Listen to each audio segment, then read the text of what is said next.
গভীর রাতে একটা গ্রামে দাঁড়িয়ে আছে একটা বিশাল শিমুল গাছ। দিনে গাছটা একদম সাধারণ, কিন্তু রাত নামলেই চারদিক নিস্তব্ধ হয়ে যায়। বাতাস থেমে যায়, পাতা নড়ে না। হঠাৎ খসখস শব্দ ভেসে আসে। এক রাতে ছোট ছেলে তন্ময় ভুল করে সেই শিমুল গাছের নিচে এসে দাঁড়ায়। চাঁদের আলো তার মুখে পড়তেই সে নিচের দিকে তাকায়। হঠাৎ তার বুক কেঁপে ওঠে। তার পায়ের নিচে কোনো ছায়া নেই।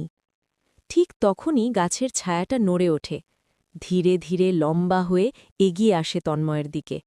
চারপাশ অন্ধকার হয়ে যায়। ঠান্ডা ভাঙা এক কণ্ঠ ফিসফিস করে বলে, আমার ছায়া ফেরত দাও।